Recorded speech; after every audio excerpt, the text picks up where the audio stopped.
I just wanted to say something before you even mentioned anything. When I first met Lizanne, and this is on camera now, so you may hear some puppies, which I have two in my arms right now, but they're like our children. But when I first met Lizanne, um, I was married for 35 years, my first marriage, and my wife passed from cancer. Um, we had a wonderful marriage, 35 years. The doctors told us, and I'm a storyteller. Everything I do is with stories, that she had 90 days to live. We made 15 years. I wasn't a buyer of doom and gloom. I didn't want to hear that.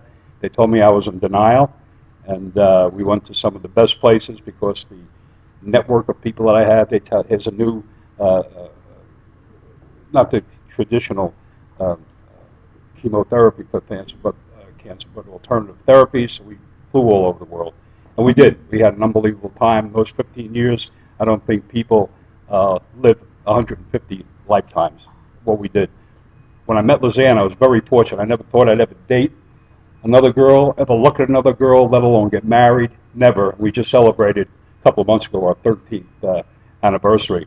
But very fortunate to meet her. A wonderful person. But when I first met her, she came to the house.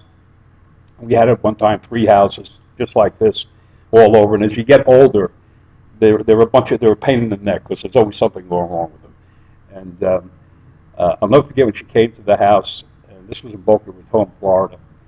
And we would be in the golf cart. She never played golf. I taught her how to play golf. And there'd be a bottle of wine. It was like in the movies. And one day she said to me, "What do you do?" And I said, "Well, I have to be in network marketing." And she said, "What's that?" And I would always answer it like this, because I never really had an answer. But this was always my answer. I'd say, like you would know it like Amway. And she'd say, "Amway, that type of marketing, that doesn't work." I'd say, "Well, look around. It does work. It does work." And we did a meeting and I haven't done a meeting in a long time, but in Dallas, Texas, and there were 3,000 people there. And when we first walked in, uh, uh, the girl said to me, "That's $10." And I said, "$10?" She says, "Yeah, it's $10. Is that your guest?" And I said, "Yeah." She said, "Well, she's free, but it's at $10?" She said, "Yeah." I said, "Gee, they asked me to speak here today, and $10?" And she said, "What do you mean they asked you to speak?" She said, "What is your name?" I said, "Richard Kall." And then usually when Lizanne was sitting here, I'd say, "And then what happened?" Well, then all the cameras came out and all the autographs and my book and to sign it. And then we walked in, and I don't say this to brag or boast, but I'm a storyteller. And we walked in, there was going to be over 3,000 people there, and she's looking around. And then they introduced me, and people are standing up, and they introduced me as, "Here's a man that has created more millionaires than anybody I know, and those people have helped create more millionaires," and I'm getting a standing ovation. And she's sitting down looking, and then she gets up, and that's her first, look at network marketing. So I always love to tell that story. I love to tell that story. My story, do you want me to continue? Yeah, Or do you please. want? That's what I was just gonna say. Describe, tell your story. Look, my story goes back. I was brought up in a very poor family. Never went to a restaurant until I was 21 years old. Ever didn't know what it was to go to a restaurant. Um, Brought up in a 500 square foot house with a brother and a sister. So the 5 of us that lived there. Never knew there was anything better. Never did. Never knew. Um, Always was an entrepreneur, but didn't know it. Always was. I delivered newspapers. I cut lawns. I washed cars. I did everything. Everything. I remember as a kid, about 10, 11 years old, I had saved up $1,800, which my parents took from me because my father was laid off. Never finished high school. I quit in the 10th grade because it didn't make sense to me that I was earning more than my teachers were earning, which I was. And then a funny thing happened to me, and which really changed my life and my way of thinking. I was 13 years old, and a friend of mine by the name of Sandy Buchanan said to me, "What are you doing for the summer?" And I said, "Well, I'm going to be washing cars and delivering newspapers and cutting lawns and all that." He said, "How would you like to caddy?" And I said, "What does that mean, caddy?" "Well, it's on a golf course, and you carry a bag, and you get $3.50 for the bag. You usually get a half a dollar tip. $3.50, and if you carry 2 bags, that's making $8. And if you can caddy, you're a big guy, the same height now as I was when I was 13. You can carry 2 bags, you can make over $20 a day. $20 a day, 1953, was a lot of money. It was an awful lot of money. And then I was still washing cars, and I was still doing this, and I was doing it 7 days a week. But for the first time in my life, I saw men come to a golf course, hit the little white ball, and after a week, oh, they did another week. I said, it must be like my father. They have 2 weeks off. And then it was the next week. And then it was the next month. And I remember saying to my father, Dad, these guys, they play golf 7 days a week. And this is what he said to me. And I always mock him, like my brother and I, when we'd ever describe him, as like, that's all I got to do is hit that stupid white ball. As long as you have Blue Cross and Blue Shield, you got it made in life and you're with a good company. So that's the way I was brought up. I never had a father put his arm around me, tell me, I love you. You could be anything you want to be in life. You could be anything you want to be in life. My children were brought up that way. And today they are all very extremely successful today. But they were brought up with, you could be anything you want to be. You could do anything you want to do.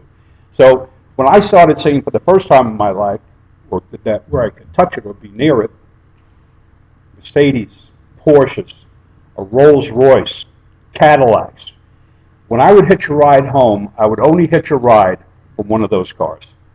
And they got to know me. I was a good caddy. And they would always pick me up. And I would smell the leather in that car. It was different than my father's car. The radio sound bassier than my father's. That's the first time I was introduced to good things. And then a very funny thing happened. And the average 13-year-old wouldn't think this way. They were a foursome. We were two caddies in a foursome. And one of the golfers had to be maybe 30 yards away, about 30 yards away. And he's looking for his ball. And we're standing there with the bag.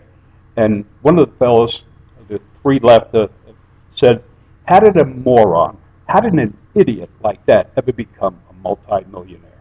Now, I don't know what the other caddy was thinking. We never talked to each other about it. But I said to myself, you don't have to be brilliant. You don't have to have a high school education. You don't have to be smart, so handsome, to be a millionaire. And that stuck with me. That was the first seeds that were planted in my mind. That was the first seeds that were planted in my mind. And every time we'd come after the ninth hole, the golfers would say, guys, why don't you go over there, have a hot dog, hamburger, whatever you want. I used to be very big, and food was the most important thing to me. But every time, it would be probably about an 800 square foot shack. There were only 4 people who could eat at one time. You go around to the side, and there was a little window there. And I looked through that window, and when the guy would say, what do you guys want? I just would look through that window and look at them in their alpaca sweaters. And one would so nonchalantly have their arm on a putter, and they were rolling the dice to see who was going to pay for the meal. And I would just look and stare, and I would just look and stare at that. And the guy would say, what do you want? Nothing. And I never ate. I just watched them. He said, is there anything you want here? I said, no. Years later, I was invited to that club to play in a member guest tournament, and with a dear friend of mine.